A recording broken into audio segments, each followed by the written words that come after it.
Morning, I'm Keith Reynolds, host of Morning Coffee. I can't talk, and I do have my coffee. Coffee? I do have my coffee it's this morning. It's not blueberry, right? No, it's not blueberry. And I want to welcome my co-host, Charlene Chamberlain.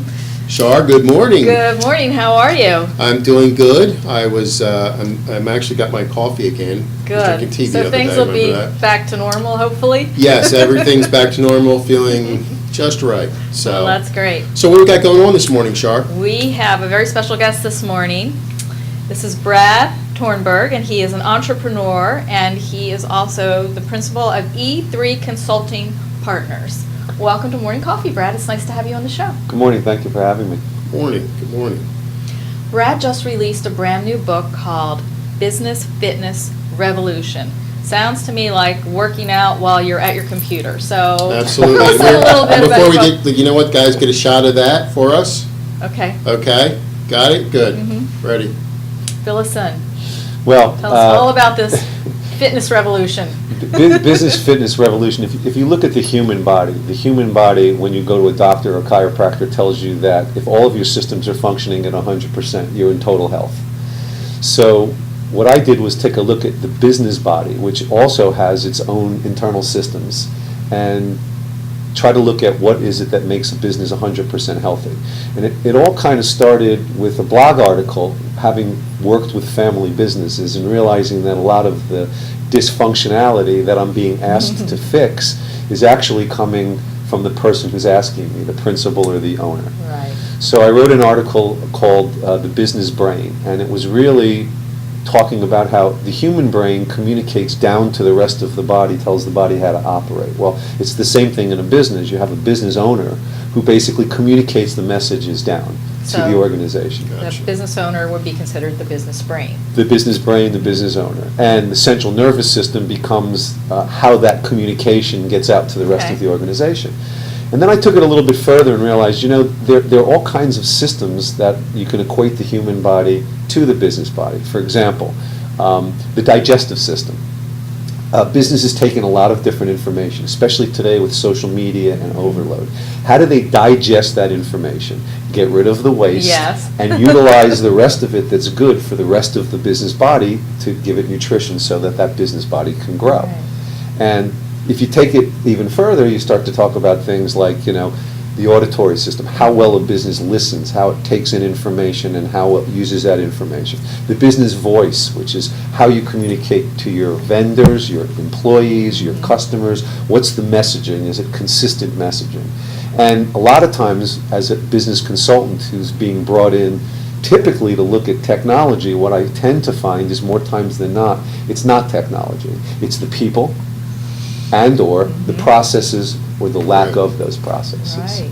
So there's a lot in terms of dysfunctionality, unhealthiness that goes on in business, and I use the book as a way of pointing out, if a human body is very healthy, you can do this. So therefore, if the business body is healthy, it should be able to do that.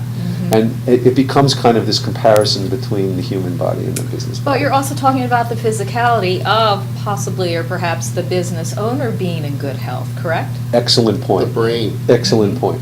What tends to happen is that when myself, I get up every morning and I work out. I do everything from yoga to weights to, last year I ran with my daughter in the Broad Street Run. I'm doing everything I can to try to beat something I'll never catch, which is my youth. So I think we're all trying to do that. You and A-Rod, my friend. I'm a Yankee fan, so tread lightly on that one. I'm a Yankee fan too. What I've noticed is that I'm going to some businesses and the culture of the business is reflective of the owner or the principal or the C-level executives. If people come, if the president of the company walks in every day at 10:30, people tend to be late. If he's there at 6:30, if he's there at 6:30 in the morning, people come in at a quarter to 6 because they want to be there before him to show that they work at that level. You know what? But and you know what, Brad? I 100% agree with what you're saying, and I'm a big component of what you're saying but I think that the catch is that healthy business owner, at some point, people have to back away from the day-to-day, that business owner, to help do other things, or to do other things to help increase the vision and make sure everything's running on the back end. And I think that now with like shows like Undercover Boss, I think the boss is coming back into the business to say, is my message here being delivered the same way that I'm delivering it down here? And I find that bosses are getting back into their business. Hands-on. You mean Hands-on. hands-on. Excellent point, because we were always taught that a successful entrepreneur works on his business, not in his In his business. business. And what happens is Right. if he's working on his business but not paying attention to what's going on inside of his business, he loses control of his business. Right. It happened to me years ago. I started to grow exponentially and took the philosophy of, well, money's coming in, so I'm just going to stick my feet up on the desk and worry about what's in the next 2 or 3 years. Meanwhile, the wheels come off the wagon, so to speak. Yeah. So it's very important to do that. And I think that a business owner who is focused and he's in good physical shape, he knows how to handle stress and to deal with stress. I think it reflects throughout the entire organization. And, look, healthy employees, less health care expenses. I mean, it goes all the way down the lane. I think it's also important to have a healthy work environment as well. Agreed. I think that one of the things that I talk about at length in here is business voice, is communication, is the listening, is all too many times the business owner or the principal of an organization, his thoughts of what the business is really like is not what it's really like when you talk to the people. So when I do a consulting gig, a lot of times I'm being asked by the owner, could you come in and help me diagnose the problem? Like I said, a lot of times it's people in process, even though they're bringing me in to look at their technology. You're like a business doctor. That's what I You're am. a business doctor. That's exactly what I do. Should be your next book. No, actually, the next book is going to be called The Business Brain. It's going to really drill into how the business owner thinks and how they react to certain situations and what makes an entrepreneur successful as not just an entrepreneur, but a lot of entrepreneurs try to be managers and they're not good managers. So what makes a good entrepreneur a good manager? So those are the kind of things we'll be continuing. The business owner needs to be, it's the vision. And that's what I, in my own business, I try to be the visionary, and I try to get the people around me to kind of instrument and manage all that stuff and give structure to it, And your agility, your business agility, right? Like your if you build a strong core in your body, you can move very quickly and you're very agile. Well, the same thing in a business. The business owner, how agile is he? How quickly can he react to those things? His vision, which is what you're talking about, which is what does he see that others don't see, and how can he use that to grow his business or to make himself more successful? So if you notice, without me even really getting into the book in depth, you're already talking about vision and communications and listening, and it's the same thing that goes on in the human body. It's just that no one's ever kind of looked at it from that perspective. So, You know what, and I got to ask you this because, I mentioned A-Rod and just, I'm sure you listen to ESPN Sports like I do. huge sports fan. So, we're listening to this stuff and, we really are starting to get hit with the media putting their 2 cents in on a lot of stuff and stirring the pot. As a business owner, how much do you listen to the public, The general public. The general public. I mean, if you were to listen to everything they say, your business would be going like this. Yeah. You know what I mean? Well, Like marketing trends. Yeah, how do you? I guess my question is like, how do you know what's good information, or is it just all based off the vision? It's interesting, but the next great app is going to be the app that takes all of the information that's out there and then listens to it. Here's the best way to do it, and this is what I tell my clients. There's a couple of key words, there's a couple of key things that you are looking for, whether it's your competitors or it's your customers. If you identify what those keywords are, there are tools that are out there that will allow you to look for things in that social media space and pull them down to you in a summarized format. So it's listening. It's called social listening. So if I'm interested in anything having to do with project management, if I put that keyword in and I follow that keyword, Google has alerts. There's other tools that are out there. And what happens is every day I get a summary of what that information is. And I try to use that information as a way of helping me kind of see what the industries are doing. Industry-specific websites, industry-specific blogs, things that are kind of within your space or within your customer space that you want to know. People always say to me, they say, well, why do I need that? Why do I need social media? I said, because if you don't look at social media, your competitors are. Yes. They're learning about your customers, they're learning about trends in your industry, and now they have a competitive advantage over you. So do you want to be behind them? No, you want to be ahead of them. You know what, I agree with you 100%, but there's a few things that I think that people need to understand about social media. But let's take a quick break, a 30-second break, and we'll be right back because I want to talk to Brad about that, the social media, and how it's playing a part in our business. Great. We're right back. My name is Karonda Jones. I'm the owner of Kitty Academy of Mount Laurel, New Jersey. The 4 pillars of life essentials are developmentally appropriate curriculum, technology, health and fitness, and character education. They give great attention to each child, and my kids are happy at the end of the day.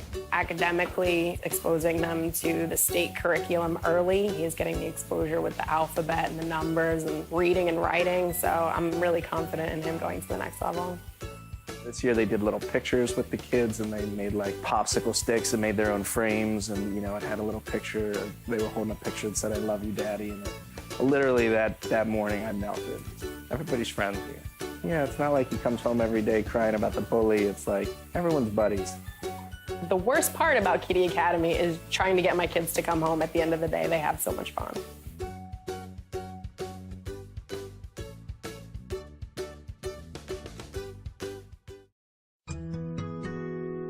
He's my dad. And I have his eyes. I have his nose. I have his sense of humor. But now that he's getting older, how can I also have his back? When the time comes to determine how you or your loved one will spend their later years in life, don't struggle. Solve it together. Visit Brookdale.com to customize your senior living solution today. Well, welcome back. I'm Keith Reynolds, host of Morning Coffee with Charlene Chamberlain, my co-host, and we're here with Brad Tornberg. Brad, before the break, we were talking about social media, and I got to be honest with you. I believe it's a necessary evil in our business world, but I think people are misreading. A lot of business owners are misreading what it is. For instance, Facebook. If you have 30,000 followers or likes, friends, whatever, people feel that, hey, I'm doing good. Yeah. And I don't think that's always necessarily true, just because you have a high number, like busy noise going on. Agreed. So tell us, how do you really gauge, the social media market? Well, first of all, what people do is they go to social media and they assume that automatically if I put something out there and someone sees that, that's going to monetize, that's going to convert to something for me. It really depends on what your goal is in social media, because depending on the type of business you are, you could have different end games. As a business owner, I want to know how I can monetize it. So for me, the whole purpose of social media is to build an audience. See, the way an audience works is I continually market out to that audience. I inform them and educate them about the things that I do. Today's society is different. People don't want to be sold to. People will buy when they're ready to buy. Your trick in social media is to be in front of them and be relevant at the time that they're ready to buy. If you're there too much in front of them, think about this, right? You find an email, you find a video you like, you opt into it, and what happens? You get bombarded for the next 3 months to the point that you opt out because the guy is polluting your inbox, right? Now what happens is if you get a video from that same person and you're interested in it, but they never contact you again, well, they're not really relevant because they're not in front of you enough. So there's a fine line between being in front too much versus being in front not enough. The next step is, if I have that audience, what am I trying to get that audience to do? How do I motivate? What's the call to action? Right. So to me, I utilize social media as a way of generating people to get a call to action, whether it's an opt-in for a white paper. Let's face it, the way the world works today is people need to know you, like you, and trust you before they try your product, buy your product, repeat that process, and refer you to other people. Right? And that is the new paradigm that you have in marketing and selling today. The problem I find also with social media, and I can say this with a smile on my face because I have 3 children who are in that phase, is that it's not the be-all, end-all. No. It's one leg of a multi-leg Right. way of doing things. If public relations and classical advertising work, you've seen now a lot of people where they'll send you to social media to get a code Yes, from for a television coupon. commercial. They're trying to mix mode types of, Right. of media platforms that are there. So what they tell you to do today, right, is what? Same message, multiple mediums. Yes. That kind of thing Right. as well. And consistency. So- I think it's in educating It is a is. big part. It is, and the thing is what's the information you're putting up there? You know, no offense, but I don't want to see your dog. I don't want to see your dog, and I love children, I have a grandchild, I love them too, but you know what, to me, and if that's what Facebook is for as a platform, which is what it really is, more of a social platform, then if I'm looking to get business and I'm looking to curate content and I'm looking to generate followers, then I would do another platform like LinkedIn. What's the most important thing to know about social media is it's not how many people that you have signed up for your social media site, but how many of those people are influencers or authorities. Or their connections, And their right? connections, because that's what Google will reward today. If you look at Google, you rank higher depending on the people who are also authorities who you are connected to. So that's the trick. But do you think that, you know what, you brought up content. I mean, okay, I look at it and I say that, I think there also, a lot of business owners are following the pattern of, actors, musicians, artists, because you look at a Miley Cyrus. I think her publicist told her to act that way. I think Justin Bieber, a little bit, his publicist told him to act that way. And it's backfired, to me, it's backfired on both of them, where Justin Bieber's probably not allowed in a lot of places. They don't want to bother with But him. it doesn't matter because his It's- end game it's is to sell publicity. records. That's right. And It's that's PR. what, and that's exactly what. it is. But so, okay, now, you're not an artist, you're not any of that. You're, selling You're not- donuts. yeah, you're not a public figure. What makes someone jump out and say, I want their donut? Well, it's interesting because you're talking about how do you stand out with all of the noise that's Yeah. out there. How Yeah. do you stand out? And there is a lot of noise. There's a lot of noise. There is a lot of noise. What I have found is that people like free things. Yes, they do. People like to be involved in things. Like, for example, selfies. Yes. Selfies gain a lot of following. Today, the most popular way to get anyone to opt into something you do is to either do video, radio, print. It's becoming more of, Yep. we're becoming less of a reading society and more of a Oh, visual society absolutely. in what we do. Yeah. So pictures, graphics, giveaways, things like that, they tend to work. But remember something, nobody wants your junk unless your junk is relevant to what it is that they're doing. So Yeah. what Facebook and these other places allow you to do is kind of target who you're going after. Same Yeah. thing with LinkedIn and some of the Yes. other things. So again, traditional marketing is not dead. What's your differentiator? Who's your Right. target audience? If you can establish those two pieces, then social media becomes easy because you know who to go after, you know what message to target, Yes. you know what to say and who to say it to. You're right. You know what? So for all my buddies sending me all those things on Facebook about the naked girls, stop. I'm opposed by it and I will not follow them. Wink, wink. Friends, you can still send me the cat pictures. I'm okay with that. Absolutely. But it's funny because that's what, and you know what? Facebook is allowing it to allow it to happen, but because I think that a Facebook post is probably higher than a YouTube video right now as far as like getting the hits on it. Well, but from a Google perspective, realize that Google owns YouTube. That's Yes. right. That's So right. anything you do, it's a world of nepotism. So you need to be on Google Plus, Google Yes. Places. You need to have your local business. I just set my website up again, and here I am. This is what I do for a living. And the woman who works for me, who's my head of marketing, turns to me and says, "Well, why do we have a local page on our last page? Because we're really a regional, national company." And the web designer, who's also a duct tape marketing person who I work with, said to me, "Well, you want to be able to dominate in your local market. In order to Absolutely. do that, you actually have to have that page there. So while you think it's penalizing you, it's not. Google looks at that because it's a Google Places. They see that you're on Google Plus. They see that you have YouTube videos, and therefore you're relevant in terms of Google, and that's where you want to be. Unless, of course, you don't want to, spend that kind of money. You can do the same thing on a lower network like a Bing. Right. You know, Right. you don't have to be the top page of Google. Right. Or you could be the top page of Bing and probably generate just as much business. But you know what? I think it's it's funny you say that, because I think, though, that it's the local market that you're trying to capture is what puts that in your head as far as not being relevant. Because if, people come on our show and we talk about advertising, and they're like, well, looking at your demographics, you're in New York and everything, but I'm here in South Jersey. What is that good for me? It still doesn't stop the message from going out. And I think not at all. they look at it as like, well, man, the signal goes all the way out to California. I don't sell in California.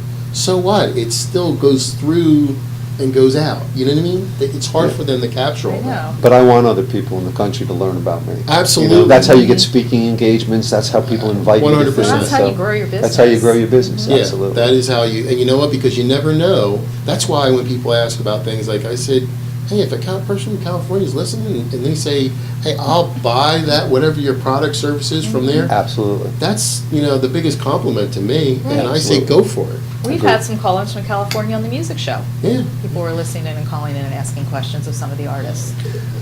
You know what? I put on Susie Orman's show, and she's great. I love that stuff. I mean, anything that's of interest to me, I seek it out to find Yeah. that information about. If it's financial, I'm getting to the point where retirement is a thought at some point, probably never. Yeah, I Having know. 3 kids and a grandson, so different day, different age. But I always seek out those topics well. And guess what?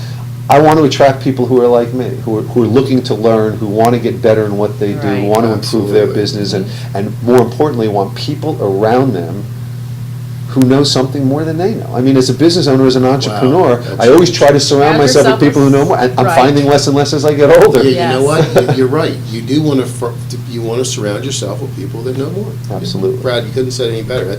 That's perfect. You know what? Let's take a quick commercial break. Okay. When we come back, I want to talk. I know you deal with businesses and everything.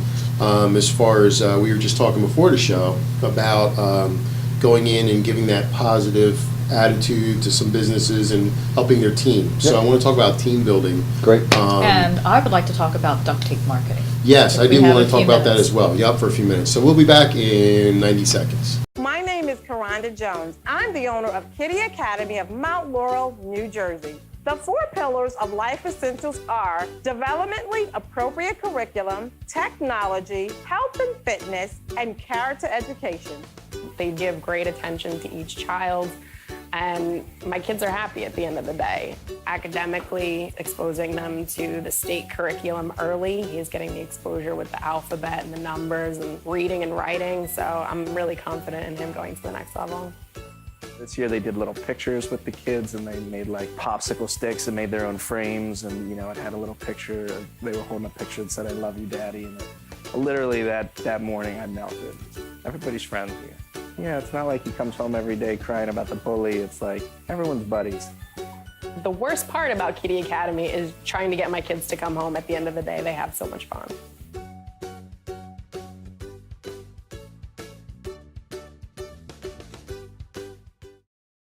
We invited women to bring their body washes to a spa and compare them to Dove body wash. This test paper shows just how different body washes can be. It amplifies how some can dry your skin more than others.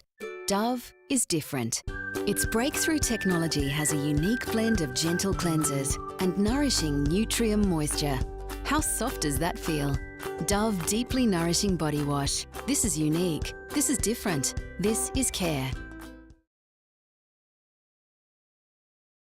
Well, welcome back. I'm Keith Reynolds, host of Morning Coffee, and here with my co-host Charlene Chamberlain and our guest this morning, Brad Tornberg.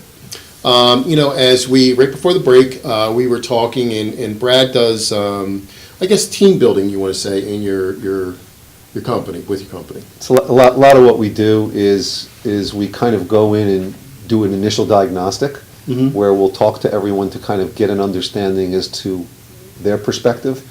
You can sit for 3 hours with the business owner and he'll tell you everything that he thinks is wrong with the company, and then you go talk to the people and you hear very different things because they're the people who are down in the weeds. So what we try to do is we try to kind of bring all of that stuff together through a series of workshops, and then bring people into a room and then kind of lay out a plan with the business owner in terms of how to remediate a lot of these issues, how to open up the lines of communications. Like I mentioned before, it's funny how my background's in technology, but I find myself being more of a people and process individual on the consulting side than I do on the technology side anymore. Now, I think it takes, owners, if they can get out of their own way, I think that's great, and that's how you grow your business. Agreed. Because I think for you to come into a company and say, here's my employees, talk and find out what's going on. Yeah. You're opening a kimono. Well, You you're are. opening it up Absolutely. to, some things you probably don't want to hear. And you know what? It's kind of like, it's almost, it's a gray line there, but a fine line, because if they turn around and you say, hey, business owner, your employees want this, and it changes, guess what? Now you've kind of created this atmosphere, well, if we push, he's going to do this, or they're going to do this. It's continuous improvement. Yeah, so you got to kind of adjust it as like, I care about you versus like, you push me to do something. So I guess you have to work with employee, and then you have to work with management Right. to make that a seamless thing. I'm a highly paid counselor. That's great. That's what I do. I have been in that situation from the employee end, where I was questioned or spoken to or counseled for 3 or 4 hours. And then the business, and other employees were as well, and the business owner also went through that same process. And it was not pretty. Yeah. I will say that the owner did not really want to listen to what the employees had to say and didn't really want to make any changes yet. The owner did feel that he needed to bring someone in like yourself to really get to the bottom of what was going on there, but they really didn't benefit from it because they didn't take any of the advice. That's And that leads me to my question. Sure. Does that happen often? In most cases, I'm not brought in to get to the bottom of a problem with people. Okay. I'm brought in to get into the bottom of a problem. I'm a troubleshooter. That's what I do. I come in and they'll say, it's taking us too long to do this, or we can't seem to get that done, or we've been Right. trying to do this and for some reason we keep turning over this one area. And then what it does is you start to, naturally as an investigator, you ask questions and then Right. you formulate things and you realize what it is and then you present it back to the business owner. Once in a while I'll get called in to say, like a company that we both know, 2 brothers were fighting and they couldn't come to any kind of agreement and they said, let's bring a third party in to kind of figure Right. out what we need to do. And I come in with, there's no cross to bear, there's no, I'm very independent of what I do. I'm Switzerland. And it makes it easy. The trick here, and it is the trick, is to get the people to open up, to make them realize that they're not being judged here, that, hey, this is just me. I just want to Yes. know this because I'm here to help you. Right. And that's what I tell, I start Not here to every... report on you or I'm spy here to on help you. Yeah. What, tell me what your pain is. I know I've sat in your chair and there's things I've wanted to say and I've wanted to do that I've wanted to change that I haven't been able to. I could be a great facilitator for you. And if I hear it more than once and I realize that it's valid. it's Yeah. valid, then that even makes my point and my ability to work with the business owner in a much stronger way. And when a business owner says to me, who said that? I'll say, that's irrelevant. Yes. What really is important here is that you have this issue, and here's what I suggest that you do to remediate this. Because at the end of the day, it's about solving their problem.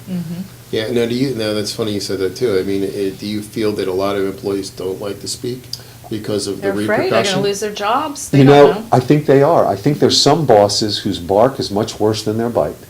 Who just feel that, hey, you know what, I'd rather people know where I am at all times with them, and you know what, if you use something as simple as a disc test, you'll realize that different personalities react different ways to certain circumstances. Right. Me, I was born in the Bronx. The best way to deal with me is to get right in my face and yell at me.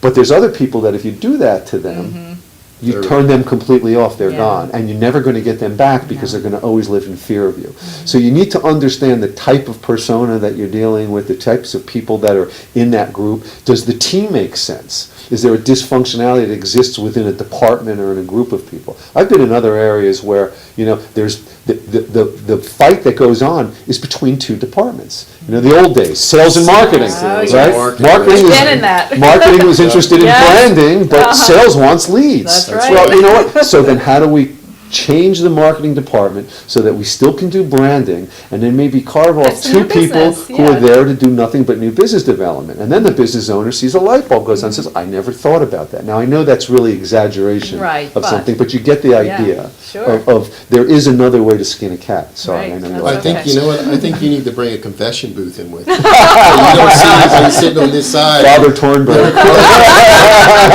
We have sinned. This is what our sins are. It's either that or he's bringing a stethoscope in. Brad, I have a question. I noticed that you sent some information over to us earlier in the day, and it said something about duct tape marketing. Yes. What is duct tape marketing? Well, it's worthy of a story first, because what happens is, here we are talking about content and the generation of content, right? And I knew I had to get into this a couple of years ago. And the funny thing is, being a technology guy who puts in CRM systems, I do a lot of CRM work. Okay. And when I do my job, the client says, this is great. Now can you show us how to use it? Right. And I'm like, okay, well, here's how you use it. No. We want to generate more business. So what I realized was that I needed to build a systematic way of teaching people marketing. And when I looked at that, I said, this is 6-7 years worth of work and about $80,000 to $100,000 worth of my Oh, time my if I'm going to gosh. do it myself. Right. So I went into the market and I started looking at programs that were out there. I looked at Michael Gerber has E-Myth, Dan Sullivan has The Strategic Coach, and I came across, someone gave me a book called Duct Tape Marketing. And I said, wow, what an interesting little read. is. It talks about effective, affordable marketing for small businesses, how you can do things very quickly and very cheaply and build a marketing system. And then from that book, I actually spoke to John and bought a licensing from him to use all of his content. Now, John he talks with Guy Kawasaki, and he speaks all over the country, all over the world. And what Duct Tape Marketing does is I work with businesses of small, medium, all different sizes, and I teach them how to develop a systematic method of generating leads for their business. I'm not a marketing branding guy. It's not what I do for a living. However, everything starts with marketing strategy. That's always the secret sauce, right? You know, we talked about getting people to know, like, and trust you, but also working with basic things like building out your marketing calendar, figuring out what your core differentiator is, figuring out who your ideal client is. If I said to you, you know, of all of the people that you've ever sold to in your life, if you had to pick that one client who was just such a breeze, such a pleasure to work with, that if you had 5 of him, you wouldn't need anyone else, what does that look like? Yeah. So I do things very differently. I go in from the strategy level, try to understand what the business is, what they're trying to get to, and then I bring tactical solutions in for them. I'll bring a social media person in. I'll bring a writer in for them. Right. I almost act as their general contractor and their go-to guy to Gotcha. help them do this stuff. So Duct Tape Marketing gives me a structure and a framework. There's courses, there's workbooks, there's all kinds of things, because I love to teach, to create these group programs or these individual one-on-one coaching programs with a business owner who doesn't, you know, he seems to be stuck and he's doing his own marketing and wants to understand how to do marketing better. So there's one-on-ones, there's groups, and then there's, you know, remote sessions, you know, telephone and online capabilities as well. So it's pretty cool. Very It gives me- interesting, isn't it? yeah, gives me a business rounded background, technology, processes, people, marketing, and sales. Because to me, if I can walk into a business and show them how to make more money, I'm not going anywhere. That's right, that's right. So Brad, you know what, we have our next guest is going to come on, is going to be coming on soon. Sure. Tell the folks out there where they can find you. Anyone interested, I'd be happy to give you a free 30-minute to 60-minute conversation talking about what some of your issues are. You can either reach me, it's Brad at E3Help, letter E, number 3, help, HELP.com. My new website is www.e3businessconsultants, plural.com. There's some places on there where you can ask for information, or if you really need something right away, you can call me on my cell phone, 732-735-6429. I always pick it up and would love to hear from you. Okay, Shar, so who's our next guest coming up? Our next guest is Jim Rawson, who's an author who That's wrote right. Philly Pop Rock and a slew of other books, and he's also a television actor.